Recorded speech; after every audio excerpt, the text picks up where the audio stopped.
Bienvenidos al podcast del Tesoro de David, patrocinado por Editorial CLIE y HarperCollins Christian Publishing. Soy Ana Romero, editora adjunta de la obra y también presentadora de este programa.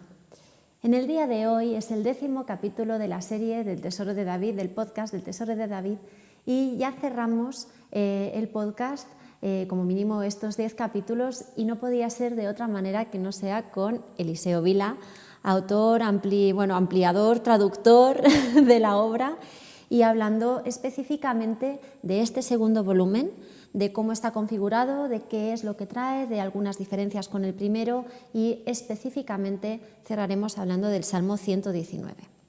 Bienvenido, Eliseo. Muchas gracias. Bueno, vamos a hablar del segundo volumen, pero antes de entrar en el segundo volumen tenemos que mencionar qué salmos vienen en el primero y en el segundo, porque es algo que se nos quedó en el tintero en el primer capítulo hace ya 10 semanas. Hablando del primer volumen, tenemos que aclarar que son 61 salmos, pero no son 61 salmos correlativos, no es del 1 al 61, sino que son 61 salmos clave. ¿Cómo hemos llegado a seleccionar estos salmos clave? ¿Qué son estos salmos?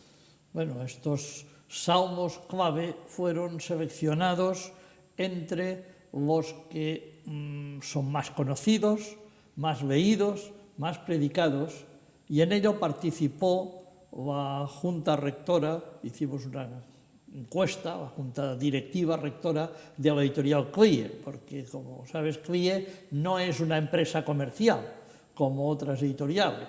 CLIE no es propiedad de una familia, CLIE no es propiedad no tiene accionistas, CLIE es una entidad religiosa, como si diríamos una fundación, en inglés le llaman non-profit, es decir, una entidad con una idea de que todos los beneficios reviertan en el mismo propósito de la entidad. Esto es CLIE. Entonces, CLIE está regida por una junta compuesta por representantes de personas significativas, no oficialmente representantes, pero personas vinculadas a las principales denominaciones evangélicas establecidas en España.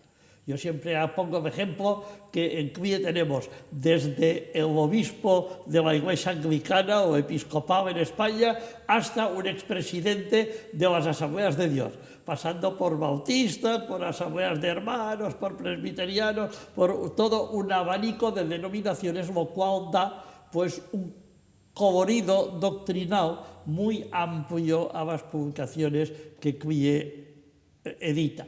Esto hace a veces, también te lo digo, el trabajo del presidente un poco difícil. El presidente siendo tú.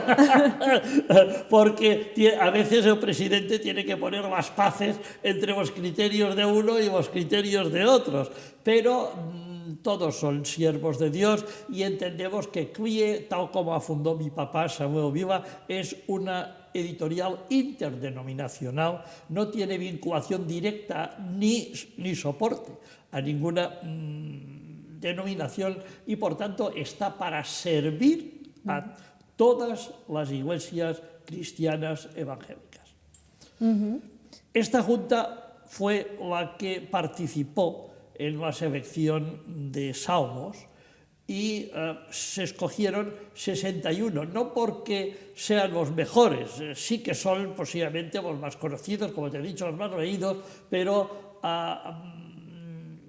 todos los salmos son sin duda importantes. Y en el tomo 2 van los salmos complementarios, 41 salmos complementarios, desde el Salmo 1 hasta el Salmo 70, todos los que no iban en el tomo 1, que son salmos preciosos. Tenemos salmos, por eso te decía, no es que sean menos importantes. Salmos como el Salmo de la Tempestad, el Salmo de la Sanidad Divina, el Salmo 41, de la Tempestad es el 29, el Salmo del Enfermo, Salmo 6, el Salmo de las Bodas, un salmo literariamente magistral y muy conflictivo, que es el Salmo 45. El canto nupcial. Esta es la selección de los salmos que van en el 2, más, lógicamente, el Salmo 119, que es la estrella. Es decir, en el primer volumen tenemos como los salmos clave, por así decirlo, ¿no? Los que son más utilizados en la predicación de casi todas las denominaciones, de la mayoría de pastores. ¿Y por qué se tomó la decisión en el primer tesoro, poner 61 salmos mezclados y dejar el 119 para el segundo volumen y estructurarlo de esta manera. ¿Por qué no hacerlo como Spurgeon, de uno por uno, de forma correlativa como en el Salterio? Las ediciones en inglés van del Salmo 1 al 150 y van seguidos. No, esta peculiaridad de hacer solamente unos salmos en un volumen y otros en otro solo se da en la edición en español. ¿Por qué se tomó esta decisión? Porque lo que queremos es que esta edición ampliada y actualizada del Tesoro de David sea una herramienta de trabajo para los líderes, un comentario a toda la Biblia, pero especialmente una herramienta para la predicación. Si hubiéramos esperado hacer los salmos correlativos, para llevar al Salmo 119 hubiéramos estado 4 o 5 años o 6, y para llegar al Salmo 150 hubiéramos tenido que esperar el tomo 3. Consideramos que por razón técnica, práctica, era mejor seleccionar estos salmos en el tomo 1, hacer la selección de los 41 complementarios más los 119 en el tomo 2, que de todas formas, por razones técnicas de espacio, no podía ir en el tomo 1, porque son 800 páginas. Y luego, en el tomo 3, los salmos complementarios también, que no van en el tomo 1 o 2. Es decir, que el tomo 1 son salmos clave, el tomo 2 complementarios más el 119 y el tomo 3 resto de complementarios. Bueno, yo aquí quiero explicarles a nuestros oyentes, escuchantes, a nuestros espectadores, que si tienen alguna duda de si su salmo favorito está publicado o no en estos dos tomos, solo tienen que consultar el índice final que se encuentra en el primer volumen y en el segundo volumen, que es un índice con todos los salmos y nos indica pues, si está en el primer volumen, en el segundo o en el tercero, que ya viene estructurado y que esto no se ha ido haciendo sobre la marcha, sino que ya se proyectó la obra desde un inicio así. Para aquellos que no lo tengan a mano o que no hayan adquirido todavía el volumen del Tesoro de David, ninguno de los dos, pueden acceder a nuestra página web en www.clie.es. Allí, en el Tesoro de David, pueden descargar el primer capítulo, y en el primer capítulo hemos añadido algunas muestras de los índices y este último índice completo para que todos puedan ver si su salmo favorito está ya publicado o si tienen que esperar un poquito más al tercer volumen. Pueden descargar del tomo 1 y del tomo 2. Y en el tomo 1 están incluidas, es muy amplio, están incluidas todas las introducciones, están incluidos todos los prólogos de Spurgeon y el Salmo 8 completo. Aparte de parte de los índices para demostrar cómo funcionan los índices, los mapas del tesoro. Pero en el tomo 1 pueden descargar como muestra el Salmo 8 completo. Sí, y en la muestra del tomo 2 hay muestras del Salmo 119, que eso también hay que decirlo para ver cómo está estructurado, que luego hablaremos de cómo hemos estructurado el Salmo 119. Pero antes de eso me gustaría hacer dos menciones. En primer lugar, que no lo dijimos el otro día, en el primer volumen del Tesoro de David hay unas extensas introducciones que no vienen en el segundo volumen. Y estas introducciones son muy necesarias. Muy importantes de verlas, sí. Y son unas introducciones que nos explican no solamente qué es el tesoro, que es... Bueno, si hemos escuchado los 10 podcasts, yo creo que ya algo nos podemos saltar de las introducciones, pero realmente explican cómo surgió esta obra, cómo es esta edición en español y cómo utilizarla. Y es una herramienta de manejo que nos explica también cómo utilizar los mapas del tesoro que encontramos al final de los dos volúmenes, de los dos tomos. También me gustaría destacar que en este capítulo muestra que tenemos en nuestra web, en el tomo 1, está incluida también la carta traducida al español, la carta de Atanasio a Marcelino, a su discípulo Marcelino, Atanasio de Alejandría, que es por primera vez traducida al español y es una preciosidad esta carta, cómo Atanasio le explica a Marcelino la importancia de los salmos y cómo puede usar los salmos en cualquier cosa. Disfrutarás leyendo. Sí, sí, además es una carta que viene muy al pelo hablando del subtítulo de la obra, La revelación escritural. A la luz de los salmos, y la pueden descargar gratuitamente. Exacto. Bueno, esto es una otra cosita que me gustaría destacar del primer volumen, es que yo sé que la Junta Directiva de CLIE, como decíamos, tuvo que ver en la selección de estos salmos, y también una persona muy importante que a veces no mencionamos, pero que ayudó mucho en la configuración del primer volumen, porque falleció antes de ver el segundo volumen, que fue Lidia Vila. Mi madre. Ella tuvo mucho que ver. Ella revisó el primer tesoro. Las primeras pruebas del primer volumen, con 99 años, ella la revisaba. Dios le guardaba vista hasta el último momento. Ella revisaba las pruebas con letra grande, pero las revisaba y hacía correcciones. Exacto. Y lo hizo con el tesoro, pero también lo hizo con todos los libros de Samuel Vila. Todavía las conservo, estas pruebas, con las anotaciones de mi madre. Hombre, por supuesto, esto no se puede perder. Pero siguiendo con la Junta Directiva, es también herencia de Spurgeon, herencia de, bueno, Samuel Vila fue discípulo en segundo grado de Spurgeon, y quizá Spurgeon es uno de los autores que más se esforzó en incluir en su propia obra otros puntos de vista que diferían del suyo y tener esa unidad cristiana más allá de los cortes denominacionales. Y es por eso quizá que CLIE tiene esta configuración, que CLIE no es solamente porque, así como Spurgeon era bautista de corte calvinista, Samuel Vila también era bautista. Pero en la Junta Directiva hay gente de todas las denominaciones. Así como también hay todas las denominaciones dentro del Tesoro de David, siguiendo el espíritu de Spurgeon. Spurgeon era bautista calvinista y no obstante, el comentario de Adam Clarke, que era arminiano, está citado constantemente. Y comentarios de Spurgeon no era esta idea, pero citaba a otros autores, aunque en otras cosas fueran contrarios doctrinalmente o teológicamente, o no contrarios, pero discreparan de su punto de vista. Pero él, si él consideraba que el comentario a los salmos que habían hecho era bueno, ahí está incluido el Tesoro de David, no había distinciones. Exacto. Bueno, hablemos un poco del tomo 2. Como ya hemos comentado, hay 41 salmos, que los llamamos salmos complementarios, que son salmos del 1 al 70, los que no están en el primer volumen, los complementarios que faltan en el primer volumen, más el 119. Bueno, con esto del 119 nos encontramos con varios problemas a la hora de elaborarlo. Y una de las novedades que tiene el segundo volumen frente al primero es la cantidad de versiones bíblicas que hemos añadido en este segundo volumen. Por sistema, en el primer volumen había 4 versiones de la Biblia en cada versículo, más la versión poética añadida a principio de cada salmo, de cada capítulo del libro. Por tanto, teníamos 5 versiones por sistema. La versión poética, la Reina Valera 60, la Reina Valera del 77, la Nueva Versión Internacional y la Biblia de las Américas.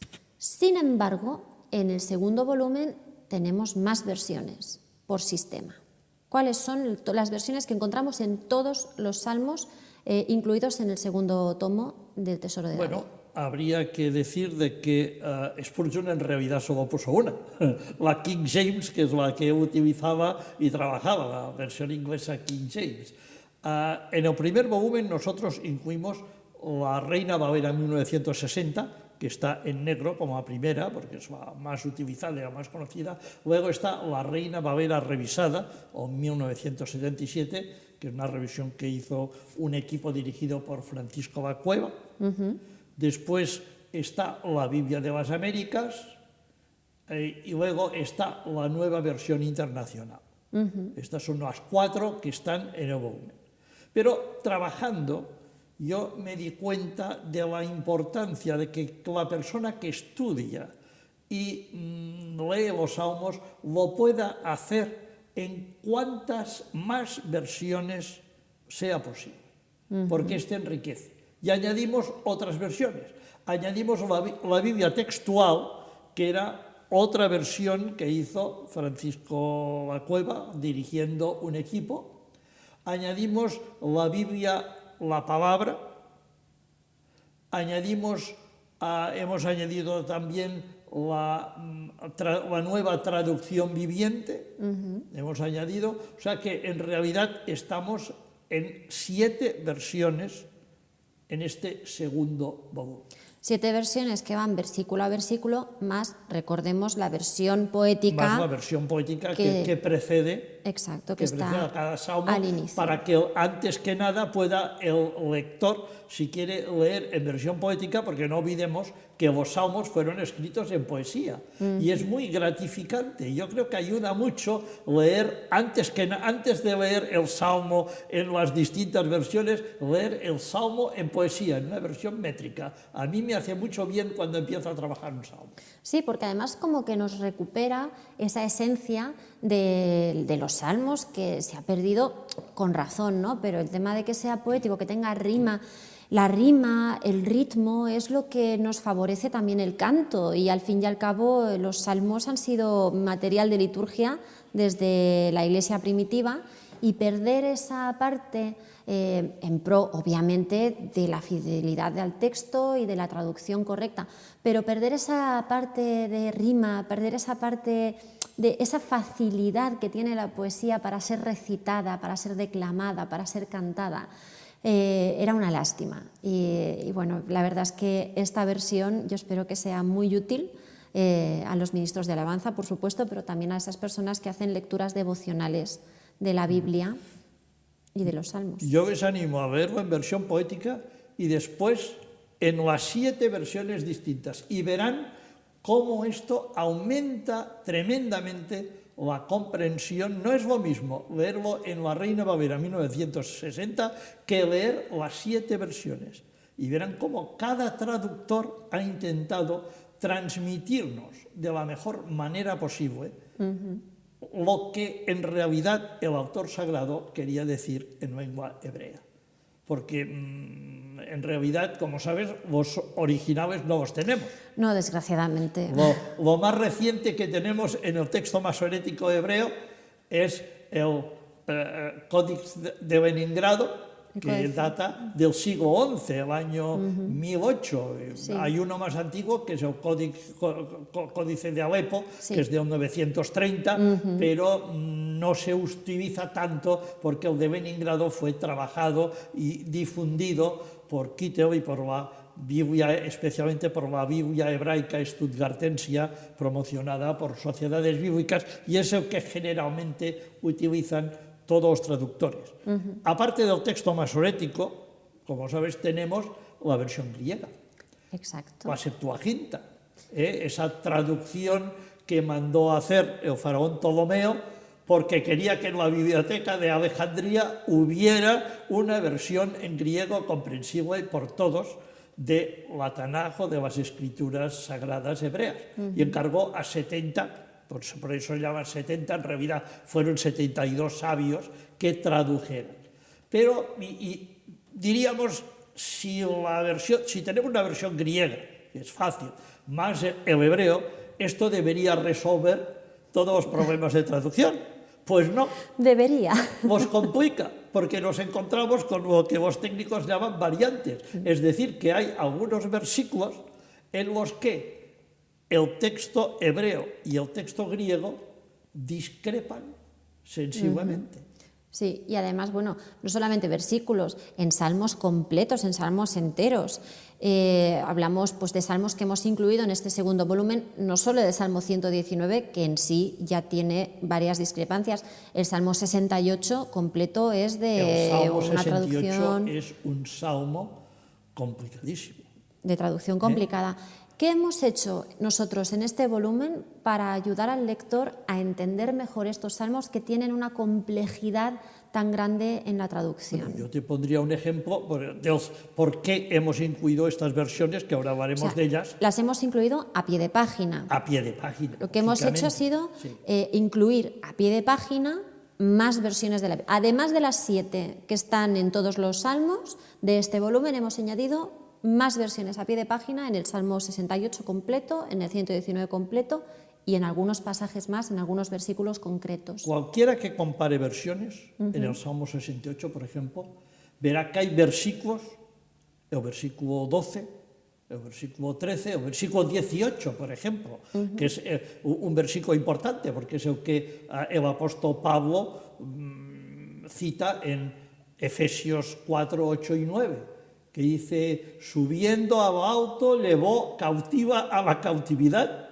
y trajo dones, repartió dones a los hombres. Bueno, unas versiones dicen, dio dones a los hombres, y las otras dicen, recibió dones de los hombres.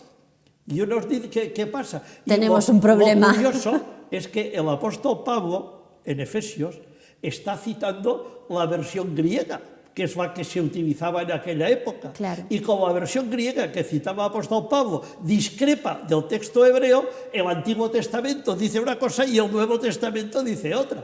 ¿Qué pasa? ¿Hay una discrepancia? No, simplemente que Pablo citaba la versión griega y el Antiguo Testamento era la versión masorética del texto, la versión hebrea original, y hay una diferencia en este versículo. Entonces, ¿qué hemos hecho en este caso? Pues hemos incluido al pie de página la versión griega de la Septuaginta completa en caracteres griegos y la versión vulgata latina, que sigue a la versión griega casi letra por letra, por decirlo así, con su correspondiente traducción literal al español para los que no saben ni griego ni saben latín. Y además hemos incluido la versión sefardí de la Biblia de Ferrara, que es una versión en español antiguo hecho por los judíos sefardíes, que es una traducción bastante literal y muy fiel. Y si alguien tenía que entender, hacer una traducción, tenía que ser los rabinos judíos, son los que mejor pueden hacerlo. Y también hemos incluido la Peshita, o la versión aramea o caldea, dicen algunos, que esclarece mucho en algunos versículos, y dos versiones ultramodernas, que son la Biblia del Peregrino, de Luis Alonso Chequel, o sea, la versión que hizo Chequel, y también la versión que Joachim Kraus hizo directa para su comentario. O sea que hay un abanico de 15 versiones distintas y cuando uno se encuentra con estos problemas, como estos versículos que estaba comentando del Salmo 68, es muy esclarecedor ver el criterio de los distintos traductores. Yo recomiendo leer la Biblia en distintas versiones, es muy enriquecedor. Por supuesto, y yo creo que para cualquiera que quiera hacer un estudio bíblico, lo que es obligatorio. Para cualquiera que vaya a hacer un estudio bíblico, lo primero que tiene que hacer es ver cómo lo traducen otras versiones y luego, si hay discrepancias, preguntarse el por qué e investigar, que en eso consiste el estudio bíblico, ¿no? Bueno, aparte de eso, no hace falta que te diga que hay todo el aparato de notas al pie de los distintos exégetas y todo el aparato de estudio lingüístico que lleva en notas al pie del Tesoro de David, por supuesto. Aquí hay que recordar a los lectores que no hace falta leer estas notas, es decir, estas notas no son obligatorias para comprender el mensaje. El Tesoro de David sigue siendo una obra devocional, el Tesoro de David sigue siendo una obra para el uso y disfrute de cualquier cristiano que sepa leer, pero todas estas notas están ahí porque si uno quiere profundizar pueda hacerlo sin ningún tipo de problema y poner las herramientas lo más accesibles posible para que la gente, los lectores, especialmente aquellos que quieran dedicarse al estudio bíblico, lo tengan de forma sencilla y ya seleccionada. Tesoro de David no es un libro normal, No, desde es luego. una biblioteca de conocimientos bíblicos y hay de todo, para todos los usos, encontrarán de todo. Exacto. El que quiera un comentario devocional del Salmo puede ver el comentario de Spurgeon y va a regocijarse, va a llenarse espiritualmente. El que quiera entrar en el aparato lingüístico, pues puede hacerlo también, en notas a pie. Exacto. Seguro va a poder debatir cada palabra hebrea en sus raíces, palabra por palabra. Ahora que hemos sacado el tema de las notas al pie. Las notas al pie son muy extensas, porque además de tener más versiones de la Biblia, tener el aparato lingüístico, tenemos notas históricas, contextuales, notas de patrística, notas del siglo XX, de exegética del siglo XX, notas, multidisciplinarias de todo tipo, dependiendo de lo que se necesite explicar en ese texto. Y toda esta multiplicidad de notas hace que el cuerpo de todas estas notas sea muy extenso. Si tenemos en cuenta que todos los índices son de la edición de Editorial CLIE, que todas las notas son de cosecha propia y también todos salvo los las de los índices... padres de la Iglesia, que muchas de ellas las he traducido directamente. Sí, claro, pero son notas de la edición de CLIE. Sí, claro. Que no están estaban en inglés. en la edición Cuando original. digo cosecha propia, digo de la edición de CLIE, que todo lo que está a pie de página no estaba en las ediciones en inglés. Entonces, si tenemos todas las introducciones, el salterio poético español que se encuentra en todos los salmos, las notas a pie de página y los índices, todos los mapas del tesoro, ¿qué porcentaje, abuelo de pájaro, crees que hay en esta edición del Tesoro de David, que es innovación y propiedad única y exclusivamente de esta edición en español? Es decir, ¿qué porcentaje hay de la edición de CLIE, de Eliseo Vila, y qué porcentaje hay de lo que editó Spurgeon? ¿Con cuánto se ha ampliado? Yo creo que me quedo corto si te digo un 50-50. Yo también lo creo. Yo creo que me queda corto porque hay muchas páginas donde la parte de notas al pie es mucho más del doble de lo que es el texto original de Spurgeon, porque en la parte superior hemos respetado el texto original de Spurgeon, que es íntegro. Está el texto íntegro de toda la edición original de Spurgeon, letra por letra. Yo esto lo quiero aclarar porque hay gente que a veces me escribe y dice, oiga, ¿y la novedad cuál es? Porque yo ya tengo los 2 tomos que editó su papá. Uy, no. Y digo, mire usted, No.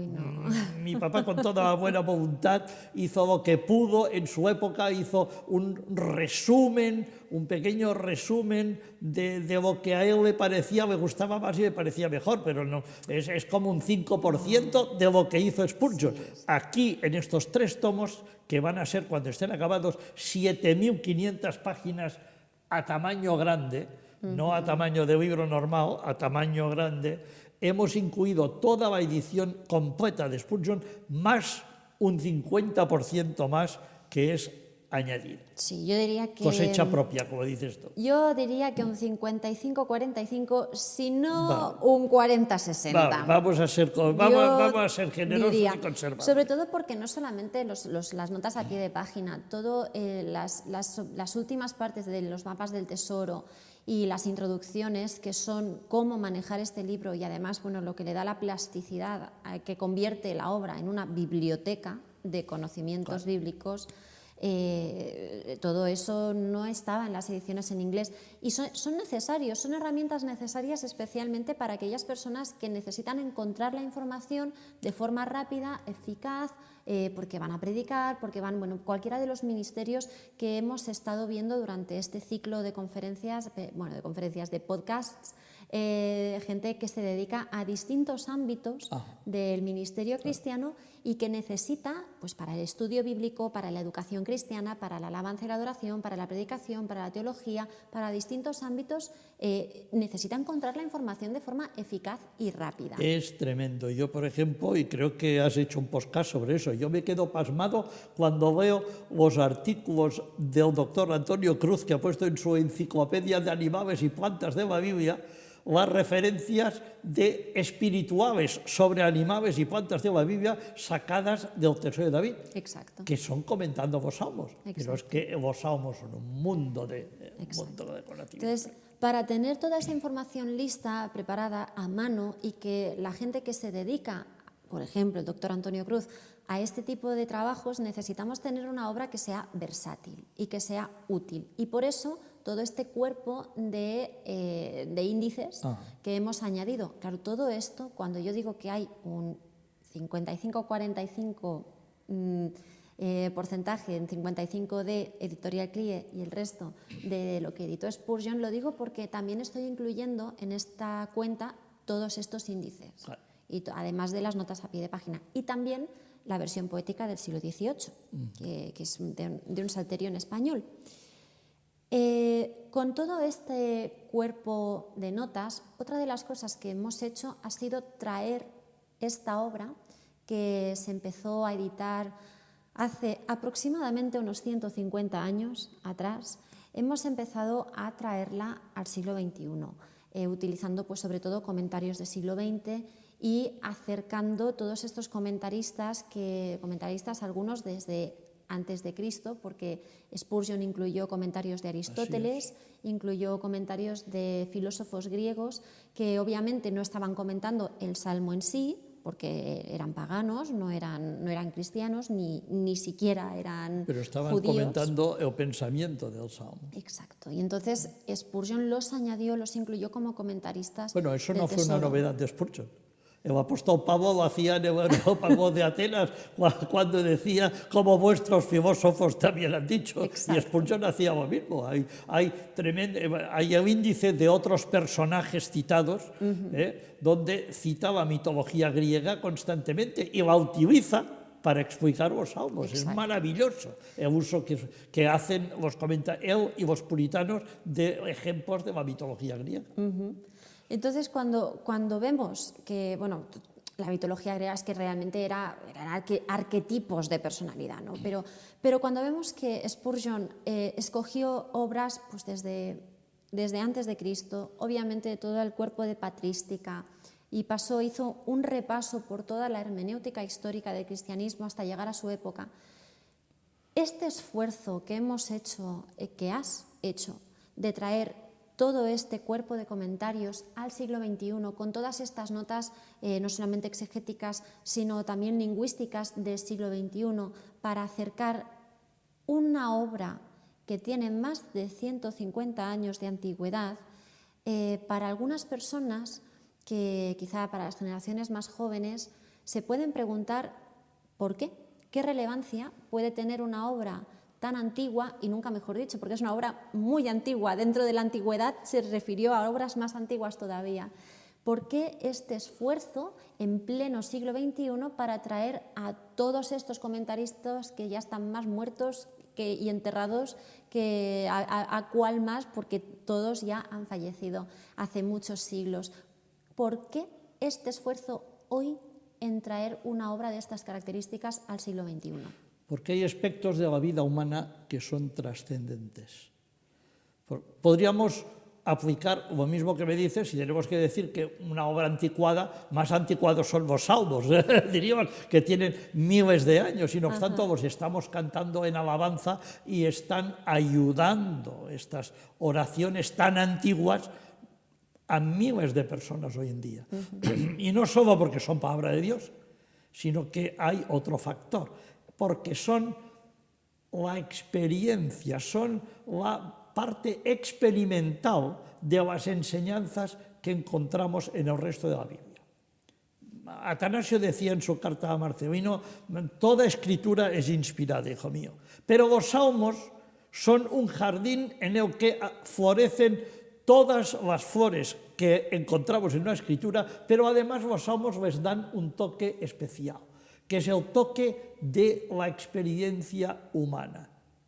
Es aplicar las enseñanzas de la escritura a la experiencia humana. Y yo te diría, hemos avanzado mucho en tecnología, hemos avanzado en ciencia, pero los seres humanos siguen actuando y procediendo en el siglo XXI de la misma forma que procedían emocionalmente hace 2.000 o 3.000 o 4.000 años. Y esto lo sabemos viendo escritos antiguos. Entonces, eso es muy importante.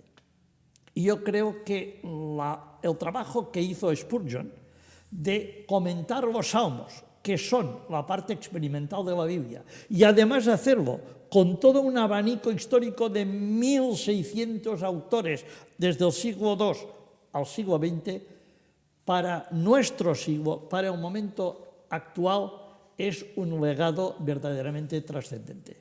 Mira, tendríamos que estar ciegos para no darnos cuenta de que en esta primera mitad del siglo XXI el cristianismo, y especialmente el cristianismo evangélico, está experimentando una crisis muy seria.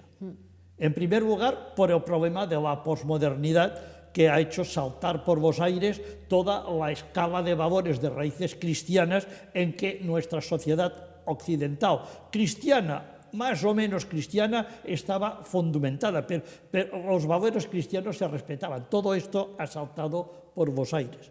Pero además te diría yo también por una crisis interna, una crisis teológica, una crisis de identidad, una crisis denominacional, en la que, sin lugar a dudas, estamos viviendo. Y también una crisis de liderazgo. En el siglo XX nos hemos centrado mucho en la parte dogmática, en la parte estructural, en teologías sistemáticas, pero creo que hemos olvidado la experiencia de la Biblia. Mira, la Iglesia primitiva no tenía el Nuevo Testamento que nosotros tenemos. ¿Y qué hizo?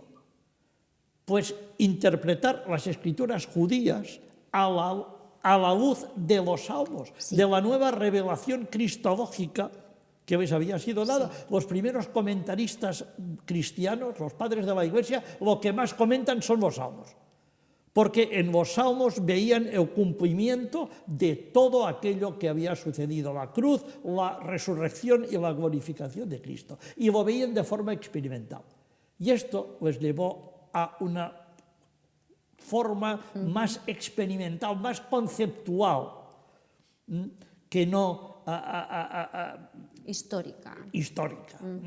Veían al Jesús glorificado más que al Jesús histórico. Claro.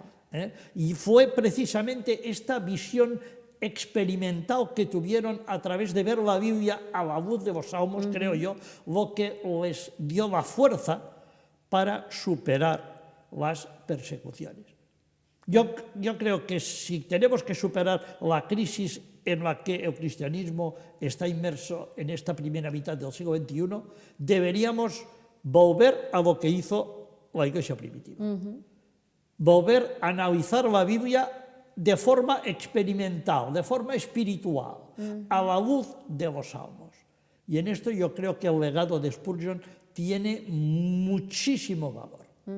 Porque, mira, solamente te diré, ya antes lo has citado, lo que hizo Spurgeon, de incluir junto con su comentario, el comentario de mil y pico de autores que muchos de ellos no estaban de acuerdo con su punto doctrinal, pero puso un abanico entero, y yo me pregunto cuántos comentaristas hoy en día estarían o estaríamos dispuestos a hacerlo, de poner junto con nuestro comentario el de otros comentaristas que en otros puntos discrepan de nosotros. Esto de entrada ya es una lección que debería enseñarnos. Yo creo que interpretar la Biblia de esta manera nos ayudaría a verla de una forma más experimental. No poner tanta fe en la estructura, en las doctrinas o en líderes, que luego el líder se nos hunde y se nos hunde el concepto estructural teológico y luego se nos hunde todo. No, la Biblia experimental. Y la Biblia experimental es como la Iglesia primitiva a la luz de los salmos. Y para esto el Tesoro de David es una herramienta excepcional. Efectivamente, yo también lo pienso.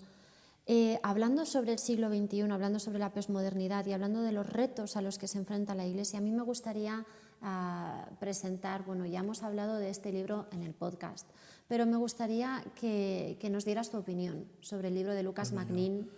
Yo creo que es un libro excepcional.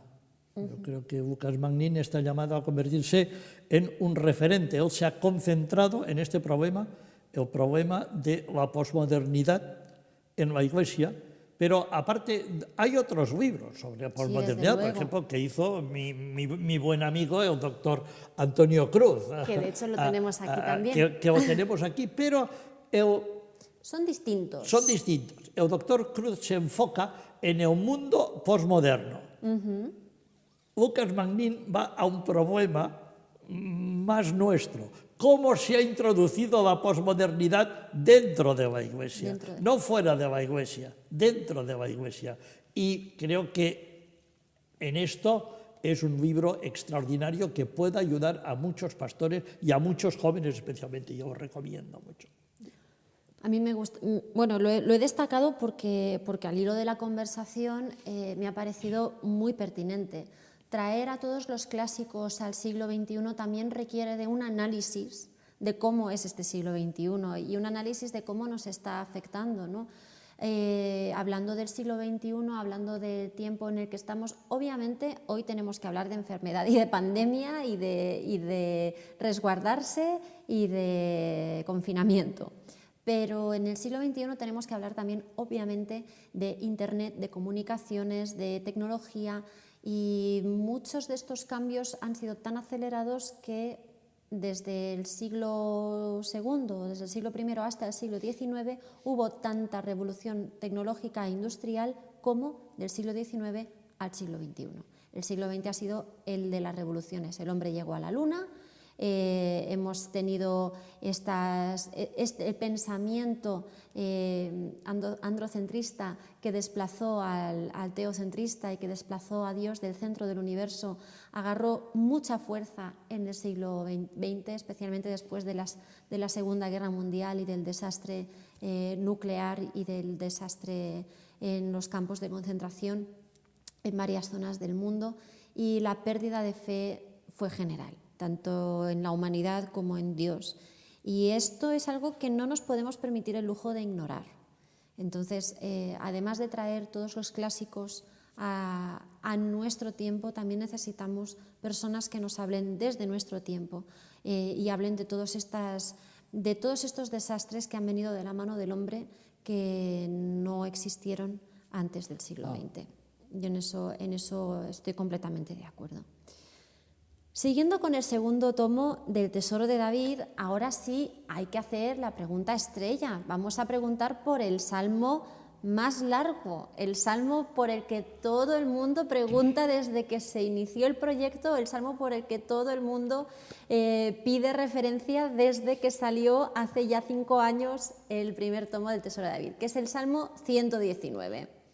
¿Cómo lo hemos manejado? ¿Cómo lo hemos presentado? ¿Cómo es este Salmo 119 dentro del Tesoro de David? ¿Cuánto ocupa? Bueno, pues ahí está, son casi 800 páginas de comentario y le hemos dado el tratamiento dentro del tomo casi como si fuera un libro aparte dentro del libro, con su correspondiente portadilla. Luego de la portadilla vienen las introducciones, que son 50 páginas de introducciones. Spurgeon fue seleccionando las introducciones de los mejores autores.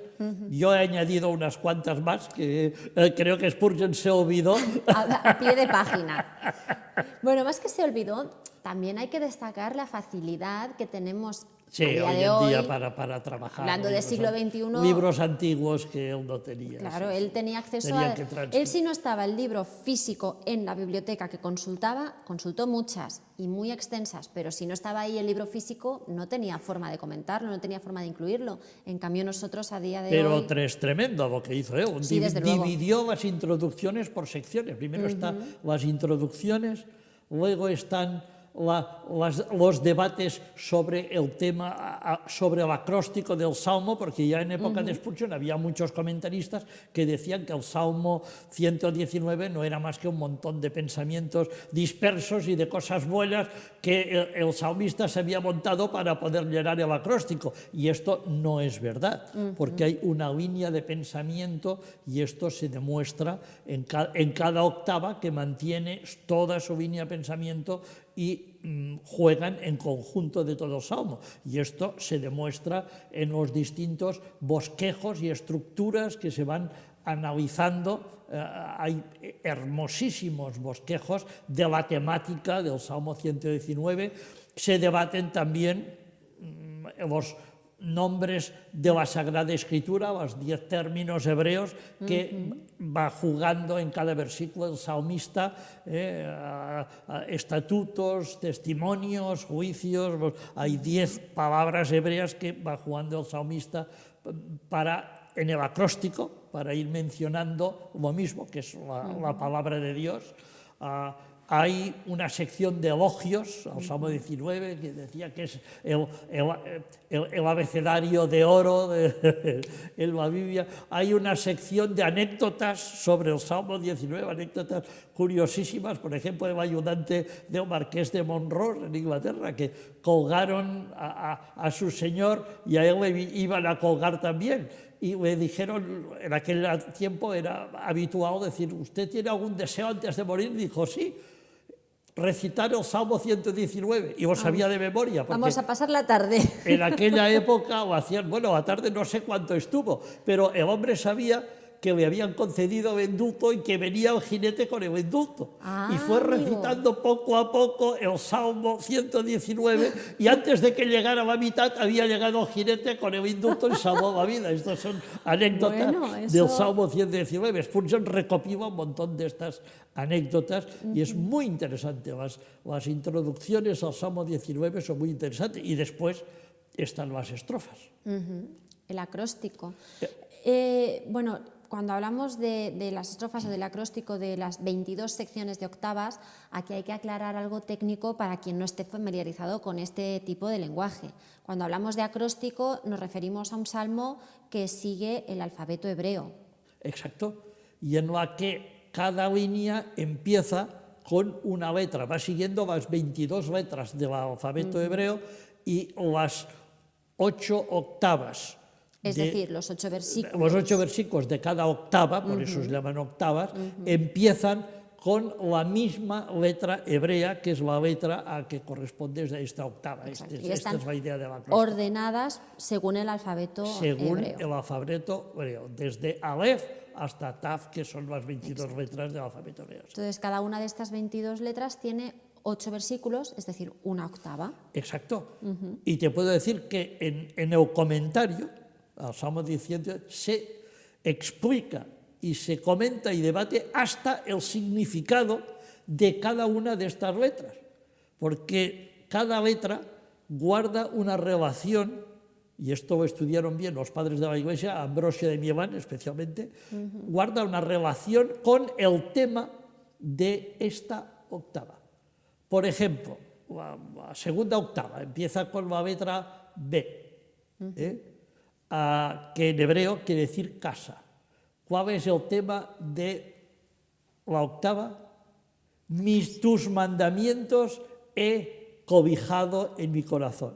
Y aquí ya se hace un comentario y se dice, tenemos que hacer de nuestro corazón, como dice la octava, una casa para albergar los mandamientos del Señor. Este es pero ves, guarda un simbolismo. El significado de la letra, ves, casa, con la temática de la octava, hasta la última letra, la letra Taf, que quiere decir errar, extraviarse. Este es el simbolismo, y en el que hay una famosa oración del Sabbath hebreo, que es la Takaná Sabbath, que es muy curioso porque es una oración que también es acróstica, pero empieza al revés, desde la última letra, desde la Taf hasta la Aleph, y va a la inversa, subiendo a la inversa en vez de bajando.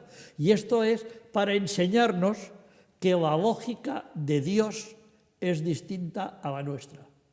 Nosotros empezamos de la A a la Z, Dios a veces va al revés, de la Z a la A, de la cruz a la corona, de la derrota a la victoria.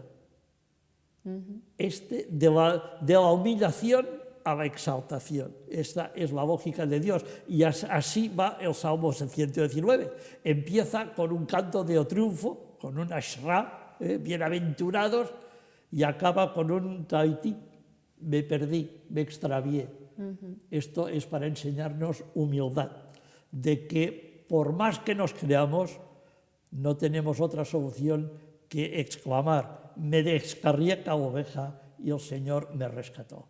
Esta es la lección del Salmo. Llegados a este punto, bueno, ya vamos a cerrar este ciclo de podcasts y hablando, bueno, del Salmo 119, yo siempre hago una pregunta que ya te hice hace unas semanas cuando hablábamos de las introducciones del tesoro y de qué era el tesoro de David. Siempre pregunto cuál es el salmo favorito.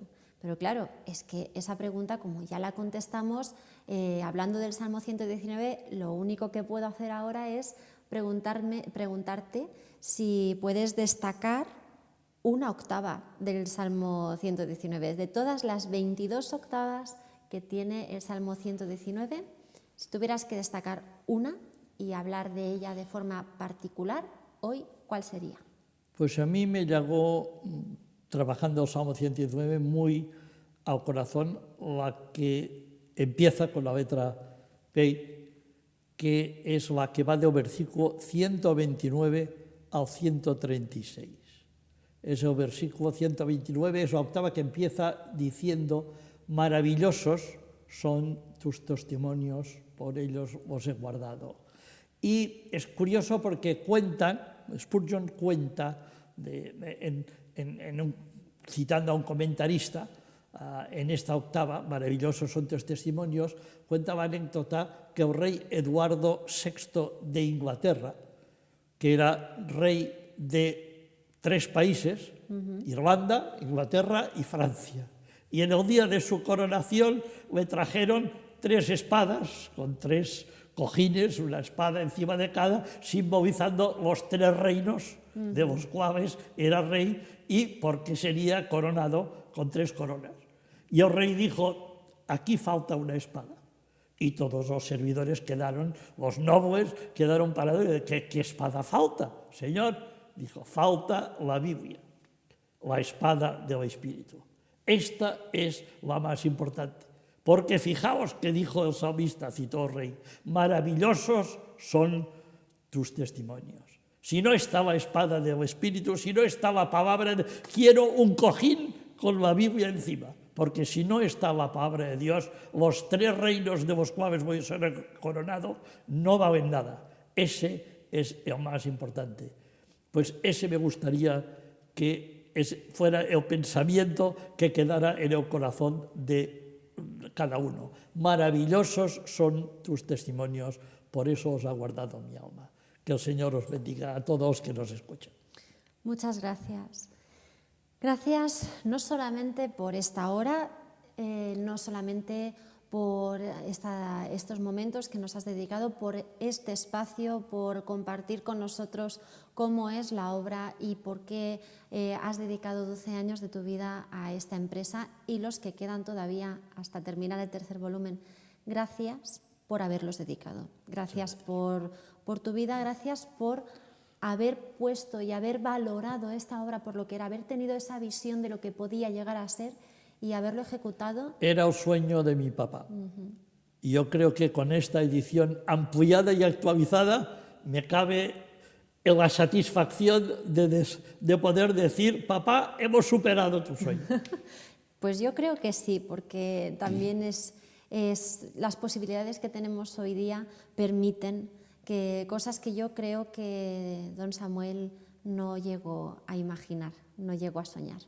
Así que muchas gracias por recoger el testigo de ese legado. Muchas gracias. Eso Bueno, ha sido... Y gracias a ti por ayudar. Gracias a ti por ayudarme. Ha sido un trabajo de conjunto. Hago lo que puedo. Bueno, a nuestros oyentes, a nuestros escuchantes, a nuestros espectadores, muchas gracias por haber seguido este programa desde hace ya 10 semanas, uno cada semana hasta hoy. A todos ustedes, gracias por seguirnos. Si tienen alguna duda, no solamente sobre el Tesoro de David, sobre cualquiera de los libros de la editorial CLIE, por favor, contacten con nosotros. Estamos disponibles en todas las redes sociales. Si la pueden nombrar, si la tienen en el teléfono, estamos en ella, excepto TikTok, que tarde o temprano también estaremos ahí. Pero si quieren, ustedes nos pueden seguir por Instagram, por Facebook, por Twitter, por las redes sociales. Nos pueden escribir también en la página web hay un apartado de contacto con nosotros para cualquier duda que tengan sobre estos materiales, por favor, y obviamente se encuentran en sus librerías de confianza, en la librería cristiana de confianza en la que ustedes suelan tener contacto, suelan acudir. Allí encontrarán nuestros materiales, pregunten por ellos y ojéenlos, ábranlos, miren cómo son por dentro, porque si tienen cualquier momento de dedicación al Evangelio en su vida, en su día a día, estos materiales, les aseguro, van a ser de gran bendición para ustedes. Muchas gracias por su atención, que el Señor los bendiga.